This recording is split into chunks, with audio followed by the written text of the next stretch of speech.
माता सीता ने जब श्री रामचंद्र जी की अंगूठी देखी, हाँ तब देखी मुद्रिका मनोहर राम नाम अंकित अति सुंदर। माता सीता ने अनेक प्रकार के विचार किए कि यह अंगूठी कहाँ से आया, यह तो सत्य प्रतीत हो रहा है, लेकिन सत्य है श्री रामचंद्र जी की अंगूठी है, तो उनसे तो कोई लड़ाई में तो कोई जीत ही नहीं सकता है, फिर अंगूठी कैसे मिल गया। और माया में इतनी क्षमता नहीं है, माया तो प्रभु की दास है, इतनी क्षमता नहीं कि यथार्थ अंगूठी का निर्माण कर सके, इसलिए यह भी असंभव है, रावण के बस की बात ही नहीं है। तो ये अंगूठी आई तो आई कहां से आई, इस प्रकार के विचार कर रहे थे। तो हनुमान जी ने आ गए, रामचंद्र जी की कथा सुनाए हनुमान जी, और रामचंद्र गुण गुण बढ़ने लगा, सुनते ही सीता का दुख भागा। रामचंद्र जी की कथा में ऐसा गुण है कि सारे दुखों का संपूर्ण किसी प्रकार का दुख हो उसका नाश करने में रामचंद्र जी की कथा सक्षम है, इससे सुंदर और कोई उपाय ही नहीं है।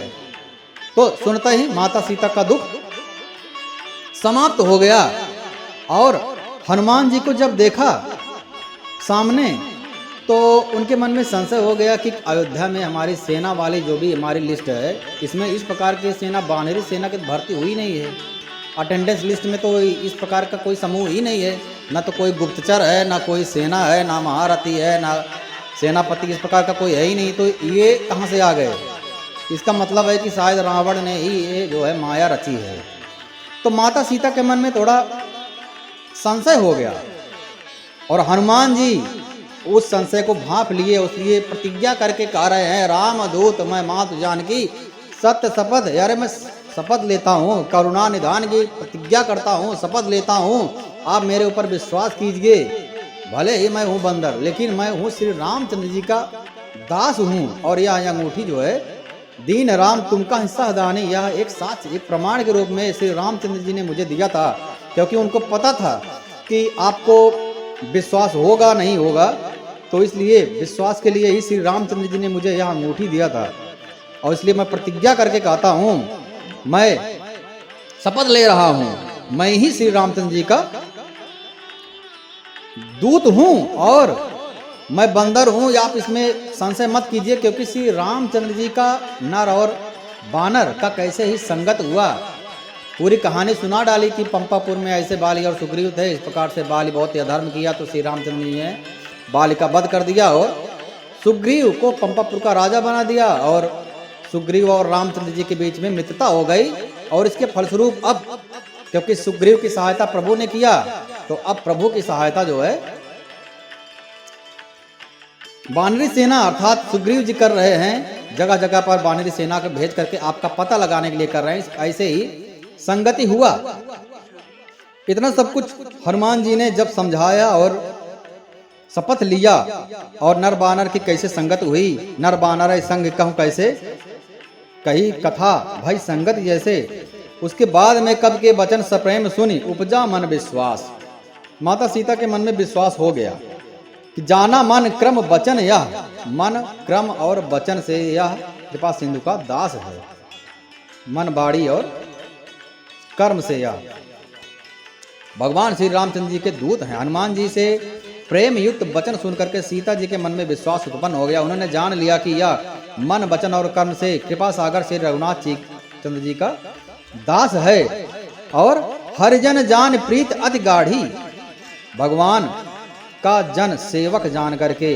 अब यहाँ पर हरिजन जो है, लोग बोलते हैं कि हरिजन के बारे में बहुत ही गलत गलत विचारधाराएं हैं, श्री रामचरितमानस में निम्न दिखाया गया है। तो हरिजन का अर्थ जो है क्या होता है, मुख्य रूप से हरिजन अर्थात सेवक अर्थात दास अर्थात भगवान का प्रिय, अर्थात क्योंकि मालिक का सारा कार्य जो है सेवक के ही ऊपर होता है,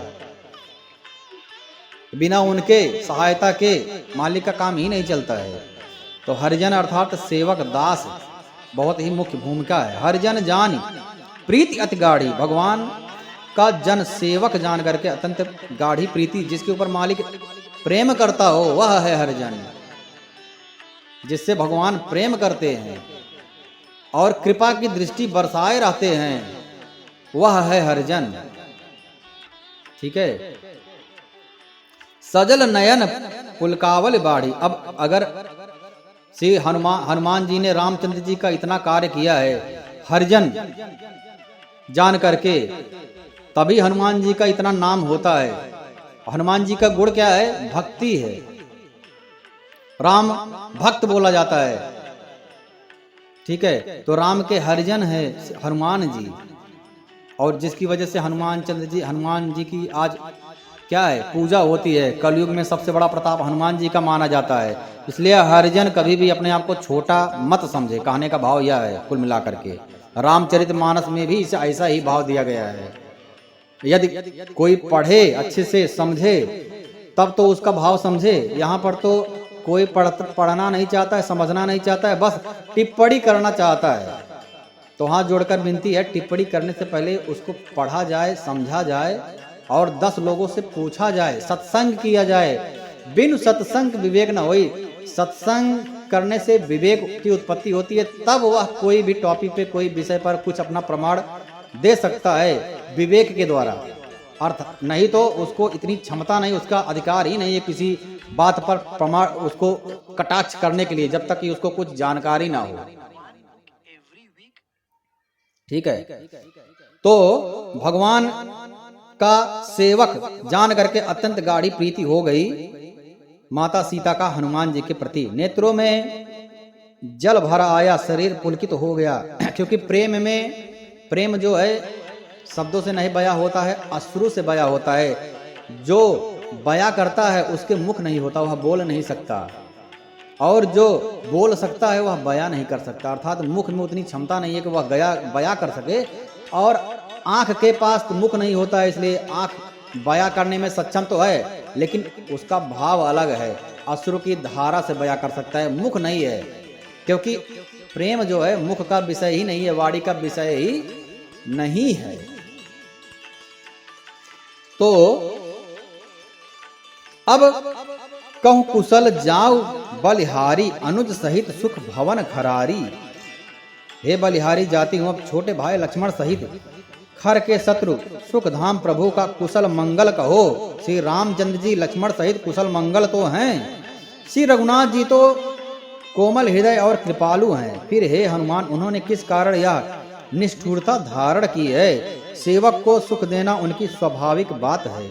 वे श्री रघुनाथ जी क्या कभी मेरी याद करते भी हैं कि नहीं करते हैं? भूल गए हैं मुझे? क्या कभी उनके कोमल सांवले अंगों को देख करके मेरे नेत्र शीतल होंगे? कभी क्या मैं अब उनका दर्शन कर पाऊंगी?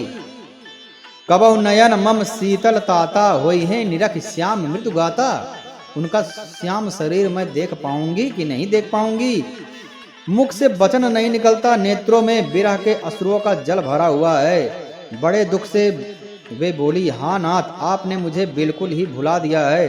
सीता जी को विरह से परम व्याकुल देख करके हनुमान जी कोमल और विनीत वचन बोले, मातु कुशल प्रभु अनुज समेता, तब दुख दुखी सुकृपा निकेता। हे माता, सुंदर कृपा के धाम प्रभु भाई लक्ष्मण के सहित कुशल हैं, परंतु आपके दुख से बहुत दुखी हैं। हे माता, मन में ग्लानि नम जानिए, जान जननी मानहु जी ऊना, तुम ते प्रेम राम के दूना। जितना आप प्रेम करते हैं आपका दोगुना श्री रामचंद्र जी प्रेम करते हैं। ऐसे ही भगवान के बारे में कहा जाता है कि भगवान जो है अपने जितना भी प्रेम भक्त समर्पण भाव दिखाता है उसका दुगना भगवान उसके प्रति समर्पण भाव दिखाते हैं। बस जानने की आवश्यकता है, समर्पण भाव, सच्चे भाव की आवश्यकता है, क्योंकि भाव का भूखा हूं मैं, भाव ही एक सार है। भाव से जो मुझको भजवे उसका बेड़ा पार है। भगवान को भाव चाहिए, प्रेम चाहिए। यदि वही दे दिया जाए तो आप जितना उम्मीद कर रहे हैं, जितना आप भगवान के पास जाने के लिए 1 कदम बढ़ाओगे तो भगवान आपके पास आने के लिए 2 कदम बढ़ाएंगे, दुगना पाएंगे आप। अब हनुमान जी को खाने के लिए सुरसा ने जस जस सुरसा बदन बढ़ाया, तास दून कपि रूप दिखावा। अब हनुमान जी भी वही श्री रामचंद्र जी के अनन्य दूत हैं ना। तो तुमते प्रेम राम के दूना। अब ये लोग डबल ही देने वाले हैं, 1 किलो सोना दोगे तो 2 किलो मिलेगा। अब हनुमान जी को खाने के लिए सुरसा 1 योजन मुख बढ़ा रही है तो हनुमान जी 2 योजन, सुरसा 4 योजन तो हनुमान जी 8 योजन। जस जस सुरसा बदन बढ़ाया तास दून कप रूप दिखावा, 7 योजन 100 योजन ते आनन की ना, अति लघु रूप पवन सुत लीना। यदि कोई भक्त, अब दुगना तो दे रहे हैं, यदि कोई भक्त अब अपने आप को ही समझना प्रारंभ कर दे कि मैं अब जितना भगवान दे रहे हैं, अब उसमें यह भावना आ जाएगा मैं ही सब अपने बाहुबल से मैं बड़ा हो रहा हूँ, जितनी भी समृद्धि है, जितना भी सफलता है, सब मैं अपने बाहुबल से प्राप्त कर रहा हूँ, तब तो उसका कल्याण भगवान दूसरे माध्यम से करते हैं। पहले तो दुगना देते हैं, चढ़ाते हैं चढ़ाते हैं चढ़ाते हैं। यदि उसके मन में भावना आ गई अहम की, तो फिर भगवान अहंकार का नाश करते हैं और किसी का नाश करते नहीं है। भगवान का भोजन है अहंकार। संतगढ़ गाते हैं भगवान अहंकार का भोजन करते हैं, अहंकार का नाश करते हैं। तो तुमते प्रेम राम की, जितना आप प्रेम करते हो भगवान श्री रामचंद्र जी का प्रेम आपसे दुगना है माता जी, आप चिंता मत कीजिए। रघुपति कर संदेश अब सुन जानकी धर धीर। हे माता आप धीरज धर कर श्री रघुनाथ जी का संदेश सुनिए। ऐसा कहकर हनुमान जी ने प्रेम से गदगद हो गए और उनके नेत्रों में जल भर गया। और हनुमान जी बोले राम का संदेश। हे रामचंद्र जी ने क्या कहा है, हे सीते, रामचंद्र जी का वाक्य है यहाँ। हे सीते, कौन, हनुमान जी नहीं बोल रहे हैं, रामचंद्र जी बोल रहे हैं। हे सीते, तुम्हारे वियोग में मेरे लिए सभी पदार्थ प्रतिकूल हो गए हैं। कहे राम वियोग तव सीता, मोह कहूँ सकल भय विपरीता। सब कुछ विपरीत हो गया है, प्रतिकूल हो गया है। वृक्षों के नए नए कोमल पत्ते मानो अग्नि के समान, और रात्रि के समान चंद्रमा। अब माता सीता भी बोल रही थी चंद्रमा अग्नि के समान हो गया है। श्री रामचंद्र जी मानो सब देख रहे हैं, सब सुन रहे हैं, क्योंकि ईश्वर सर्वभूतायाम हृदयेश अर्जुन तिष्ठत् सर्वम कल्विदम ब्रह्मा ईशावासिदम सर्वम यत् किं जगत्याम जगत तत्त्वम अस। ओंकारम संयुक्तम नित्यम ध्यान योगना कामदम मोक्षदम च ओंकाराय नमो नमस्ते। जितने भी हैं यहाँ 7 सिर कहा पुरखा सहस्राक्ष सहस्रपाद साभूमि विश्वता विद्या आता है तो जितने भी है जो है अमेवास मेवाग्रे नानद यद सत असर पर पश्चात हम यदेता च यो अवशिष्य सो अस्मय मृते यर्त य प्रतियता ना प्रतियता चात्मनि तदा विद्या दादात्मानो माया यथा भासो यथा तम्मा यथा मान्त भूतानि भूते सुचावचस्सनु परविष्टानि अप्रविष्टानि तथा ते सुनाते स्वाम एतावदेव जिज्ञासन तत्व जिज्ञासनात्मा अन्वय व्यतिरेकाभ्याम यत् स्यात् सर्वत्र सर्वदा। यह सब जितने भी वेद शास्त्र हैं, ये सब एक ही तरफ इशारा कर रहे हैं कि सर्वम खल्विदम ब्रह्मा। ब्रह्मा जो है एको अहम बहुसामा, एक हूँ मैं, और मेरी इच्छा हुई मैं अनेकों रूपों में विभक्त हो गया। स्त्री पुरुष नर नारी पशु पक्षी कीट पतंग राक्षस दानव मानव धनुज मनुज यक्ष गंधर्व नाग किन्नर, ठीक है, तो सबके रूप में भगवान ही है। तो जैसे ही माता सीता बोल रही हैं कि मुझे चंद्रमा अग्नि के समान दिखाई पड़ रहा है, हनुमान जी भी बता रहे हैं कि उनको भी जो है चंद्रमा सूर्य के समान ही प्रतीत होता है। सब कुछ जो है प्रतिकूल हो गया है। हाँ, आप जैसा आपकी दशा है वैसे ही भगवान की भी दशा है। कमलों के वन, हाँ, भालों के वन के समान, भाला के वन के समान उनको प्रतीत हो रहे हैं। कमल सुकोमल कमल के पत्ते जो है उनको भाला दिखाई पड़ रहे हैं, चुभ रहे हैं। कहने का भाव यही है जैसा आपकी दशा है उसके डबल श्री रामचंद्र जी की दशा है, ठीक है। आप ऐसा मत सोचिए कि श्री रामचंद्र जी आपको भूल गए हैं। मन का दुख कह डालने से भी कुछ घट जाता है, पर कहूँ किससे यह दुख कोई जानता नहीं है। हे प्रिय, मेरे और तेरे प्रेम का तत्व रहस्य एक मेरा मन ही जानता है। यह सब श्री रामचंद्र जी की बाणी है, ठीक है। हनुमान जी ने कहा, हे माता, अब हनुमान जी कह रहे हैं, कह कप हृदय धीर धरु माता। हनुमान जी माता कह रहे हैं, ठीक है।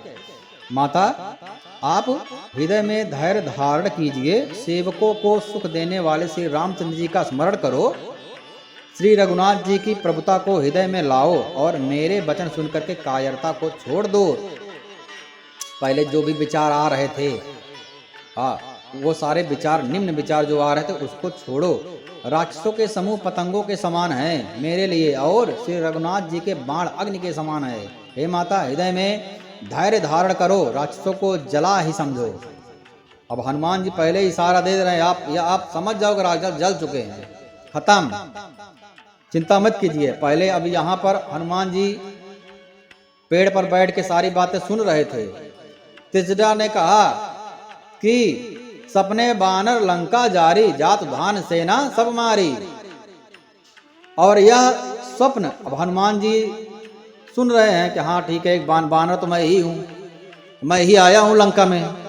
अब लगता है कि श्री रामचंद्र जी अपनी भक्त त्रिजटा के माध्यम से मुझे मैसेज भेज रहे हैं, संदेश दे रहे हैं कि हो सकता है अभी काम अगर कर डालो तो बहुत अच्छा है। एक संदेश दे रहे हैं कि अब हनुमान जी यही सोच रहे हैं ये संदेश है कि पता नहीं, ऐसा होता तो रामचंद्र जी पहले ही मुझे बता देते, जैसे मुद्रिका दिए उस समय बता देते कि एक काम और है कि जला वला के तब आना, राख वाक करके तब आना। तो ऐसा तो कुछ हिंट भी नहीं दिए। तो हनुमान जी यही सोच रहे थे। तब तक त्रिजटा बोल रही है कि यह सपना होई सत्य, हाँ 4 दिन में यही सत्य होने वाला है। वो ये सत्य गए दिन 4 ही, हाँ 4 दिन में ही, अर्थात 4 दिन अर्थात बहुत जल्दी सत्य होने वाला है। और यह मैं विश्वास के साथ कह रही हूँ, मैं भी रामचंद्र जी की जो है दास हूँ और मैं भी पूर्ण विश्वास के साथ कह रहा हूँ। तब हनुमान जी ने बोला ओहो यह तो सत्य है, यह तो जो है यहाँ पर तो श्री रामचंद्र जी का अब ये दास है और रामचंद्र जी का भाव लेकर के कह रही है कि यह सत्य होगा ही निश्चय ही। तो इसका मतलब है रामचंद्र जी ने इसके माध्यम से मुझे कहवा दिया है कि राख वाक करके तब आना, कोई चिंता की बात नहीं है। तो अब यहाँ पर भी ऐसे कह रहे हैं कि माता जो है राक्षसों को जला ही समझो, जननी हृदय धीर धरु जरे निशाचर जानो। निशाचर जल चुके हैं आप ऐसे ही जानो, खड़े हैं बस, ये एक सिर्फ पुतला है कुछ। अब क्या हुआ था, श्री कृष्ण ने अर्जुन को बोला यह तुम नहीं मारोगे तब भी ये सब मरे ही हुए हैं, ऐसा मत समझो कि तुम्हारे मारने पर ही मरेंगे, ये मर चुके हैं। क्योंकि अब नियति यही है, तो नियति को कोई टाल नहीं सकता है। उसी प्रकार से हनुमान जी कह रहे हैं माता राक्षसों के बारे में आप चिंता मत करो, वो सब जल चुके हैं। हिंट दे दिए हनुमान जी भी, आप चिंता मत करो क्योंकि मुझे मैसेज मिल गया और प्रमाण भी मिल गया। अब त्रिजटा बोल दे कि ये सत्य होने वाला है। तो जितना भी है क्या होता है कि श्रोतस्य श्रोतम चक्षुर चक्षु मनश्च मनम, परम परमात्मा आंख के भी आंख है, मन के भी मन है, वाणी के भी वाणी है। कान नहीं सुनता है, कान के अंदर जो सुप्रीम पावर है वह सुन के बताता है हमको कि ये सामने वाला ऐसा बोल रहा है। आंख नहीं देखता, यदि आंख देखता तो मरने पर भी आंख रहता है, आंख में उतनी क्षमता नहीं है। आंख का भी आंख है, जो सुप्रीम पावर है, जो परम तत्व है, वह देख करके हमारी आंख को बताता है कि ये जो है एप्पल लाल है, टमाटर लाल है, घर इस तरीके से है, चांद सफेद है, वगैरह वगैरह, तब हमको समझ में आता है। तो आंख का भी जो आंख है, मन का भी जो मन है, अर्थात त्रिजटा के मन में भगवान ने वह भाव डाला स्वप्न के रूप में कि स्वप्न में एक बंदर आया और लंका जला दिया, सत्य होने वाला है। हनुमान जी सोच लिए करे सत्य होने वाला है क्या, ठीक है, इसमें कोई दिक्कत की बात नहीं है। और माता जी राक्षसों को जला ही समझो, आप चिंता मत करो, हृदय में कोई प्रकार का विषाद मत लाओ, धैर्य धारण करो। जो रघुबीर होत सुध पाई करते नहीं विलम्ब रघुराई। श्री रामचंद्र जी ने यह खबर पाई होती तो वे विलम्ब न करते। अभी तो जाकर के खबर मिलेगी जब मैं जाकर बताऊंगा। अगर उनको पता होता आप यहाँ पर हो तब तक तो सब हो गया होता, कहानी खत्म हो जाती। हे जानकी जी, राम बाण रूपी सूर्य के उदय होने पर राक्षसों की सेना रूपी अंधकार कहाँ रह सकती है। हे माता, मैं आपको अभी यहाँ से लिवा जाऊं, अब ही मात मैं जाव लवाऊं। प्रभु आयस नहीं राम दुहाई, रामचंद्र जी ने आज्ञा नहीं दिया है, बस इतना ही है। श्री रामचंद्र जी की शपथ है मुझे, प्रभु की आज्ञा नहीं हुई है। हे माता, कुछ दिन धीरज धरो, श्री रामचंद्र जी बानरों सहित यहाँ आएंगे। कछुक दिवस जननी धर धीरा, कुछ दिन आप धीर रखो। कपि सहित अहे रघुवीरा, निश्चर मार तो हिले जइहे, त्यों पर नारदाद जस गई हैं। तो क्या होगा, यह जस जो है रावण को मारने का जस श्री रामचंद्र जी को ही मिलना चाहिए। और राक्षसों को मार करके वे आपको लेकर के जाएंगे। नारद आदि जो ऋषि मुनि हैं, तीनों लोकों में जो भी देवता हैं, उनका तीनों लोगों में जस होगा, सब जस गाएंगे। सीता जी ने कहा, हे पुत्र, सब बानर तुम्हारे ही समान है, नन्हे नन्हे से होंगे। कि राक्षस तो बहुत बड़े बलवान है। अब राक्षसों के बारे में बोला गया है, कोई पेड़ के जैसा हो, कोई 10 योजन लंबा है, कोई 12 किलोमीटर है, कोई 15 किलोमीटर लंबा है। किसी से टकरा टकरा कर पत्थर टूट जाते हैं। किसी के पास 1 सिर है, किसी के पास 10 सिर है, किसी के पास 10 हाथ है, कोई के पास 20 पैर है। तो किसी के पास मोटे मोटे 10 किलोमीटर लंबे आंख है, किसी के दांत बहुत बड़े बड़े, अनेक प्रकार के बहुत बलशाली, जिनसे देवता भी डरते थे। जिनसे रावण से लड़ाई की दूर की बात है, रावण के पुत्रों के लड़ाई भी दूर की बात है, जिनसे देवता जो है, अग्निदेव, पवन देव, वरुण देव, जितने देवता थे सब डरते थे। तो निश्चय ही बहुत ही भयानक राक्षस होंगे। तो माता सीता तो सोचने लगी कि अब हनुमान जी अभी तक सूक्ष्म रूप में थे।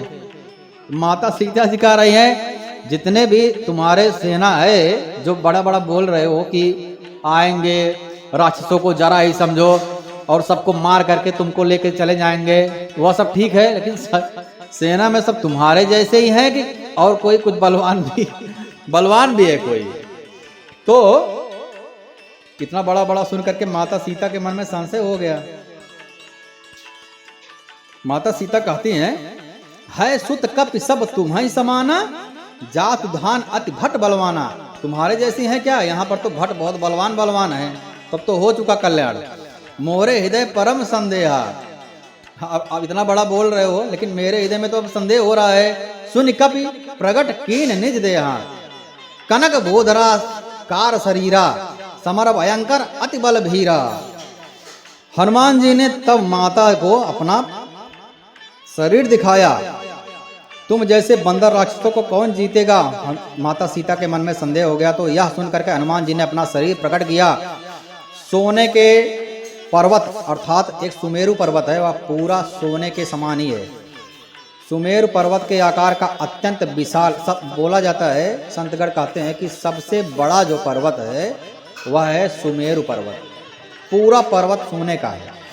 तो हनुमान जी को बोलता है कंचन शरीर है, क्योंकि कंचन शरीर उसका होता है जिसका वीर जो है का नाश नहीं हो, बचपन से ही उसके शरीर में कंचन सोने जैसा शरीर हो जाता है और वज्र के समान हो जाता है। तो वज्र देह दानव दलन, जय जय जय कपिसूर, और कंचन के समान हो जाता है। तो यहाँ पर वही, उसी पर तुलसीदास जी ने प्रकाश डाला है कि सुमेर पर्वत के समान, अर्थात सोने का शरीर, और जैसे पर्वत, सबसे विशाल पर्वत हो। अब यहाँ से लेकर गगनचुंबी जो है पर्वत, ऊपर देखते जाओ मगर सर कहाँ पे है पता ही नहीं चले, जैसे कृष्ण भगवान ने अपना विराट रूप दिखाया था। सुमेर पर्वत के आकार का अत्यंत विशाल शरीर, जो युद्ध में शत्रुओं के हृदय में भय उत्पन्न कर, कोई अगर इतना बड़ा शरीर देखेगा, अब समझ सकते हैं जैसे यहाँ से 1500 किलोमीटर ऊपर, अब जैसे सुरसा को 100 योजन तक किया, एक योजन में लगभग 13-14 किलोमीटर होता है। तो 100 योजन अर्थात 1300-1400 किलोमीटर तक योजन तक मुख किया था। अब उतना बड़ा यदि मुख है तो और बाकी शरीर, पेट, हाथ, पैर, अगर हम उतना बड़ा सोचे तो हो गया ना कि इतना बड़ा होगा, बादल को चीरते हुए कितना ऊपर तक जाएगा, 1200 लगभग, कम से कम अभी अगर ऐसा सोचे तो 50-60, मान लो समझ जाओ कि 2000-3000, लगभग 3-4 हजार, अगर हम इतना सोच रहे हैं 4000 किलोमीटर ऊपर उठा दो हनुमान जी को एक पर्वत के समान, तो सर तो दिखने वाला ही नहीं है, पैर ही पैर दिखेगा, ज्यादा से ज्यादा पेट कमर तक देख पाएंगे हम लोग, हमारी आंखें। एक कल्पना करते हैं मन में, मानसिक दृष्टि से देखने का विचार करते हैं, भक्तिमय भाव से, ठीक है, ज्ञानमय भाव में उतनी क्षमता नहीं है, मन वहां तक नहीं पहुंच सकता है। तो कितने बड़े होंगे हनुमान, कनक बोधराकार शरीरा, सोने का पर्वत के समान हनुमान जी ने अपना शरीर दिखाया। युद्ध में उसको देख करके ऐसे ही बड़े बड़े जो है दानव भय से ही कांपने लगेंगे। हृदय में भय उत्पन्न कर देने वाला अत्यंत बलवान और वीर शरीर हनुमान जी ने प्रकट किया। माता सीता का जो भी संदेह था उसको मिटाने के लिए सीता मन भरोसा, तब ऐसे ही देख करके सीता के मन में भरोसा तुरंत हो गया। मतलब कुछ बोलने की आवश्यकता नहीं पड़ेगी कि मैं और बड़ा हो सकता हूँ, मैं चाहूँ तो पर्वत तोड़ दूँ, मैं चाहूँ तो हवा एक अपनी भुजाओं में बंद कर दूँ, मैं चाहूँ तो सूर्य को पकड़ करके खा लूँ। बोलने की आवश्यकता नहीं पड़ी। मतलब प्रमाण ऐसा हो कि बोलने की जरूरत ही न पड़े कि क्या तुम ऐसा कर सकते हो क्या नहीं। हनुमान जी ने ज्ञान नाम अग्रगण्यम, हनुमान जी ने ऐसा प्रमाण ही दे दिया कि माता सीता का मुख बंद हो गया। अरे ठीक है ठीक है ठीक है ठीक है, बंद करो बंद करो। सीता मन भरोस तब भयहूँ, पुण्य लघु रूप पवन सुत लयहूँ।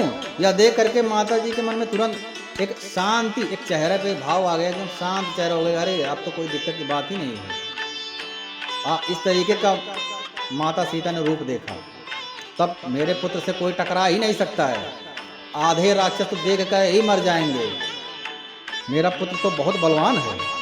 सुन माता शाखा मृग नहीं बल बुद्धि विशाल, प्रभु प्रताप ते गरुड़ खाई परम लघु ब्याल। हे माता सुनो, बानरों में बहुत बल बुद्धि नहीं होती है। सुन माता शाखा मृग नहीं बल बुद्धि विशाल। अब अपने परिचय कैसे दे रहे हैं, हम तो बंदर है, हमारे पास बुद्धि। अब यही होता है, जो ज्ञानी होता है वो अपने ज्ञान का बखान करता है, चलने में, उठने में, बैठने में, बोलने में, हर जगह अपने ज्ञान दिखाने की कोशिश करता है। जैसे होता है ना, स्त्री लोग कुछ हार पहन ली, मंगलसूत्र पहन ली, तो उस पर बार बार उसको ठीक करते रहेंगे। मोबाइल रहेगा तो उसको, आईफोन रहेगा तो उसको बार बार दिखाते, क्योंकि वो शो ऑफ होता है, वो दिखाने वाला प्रवृत्ति होता है।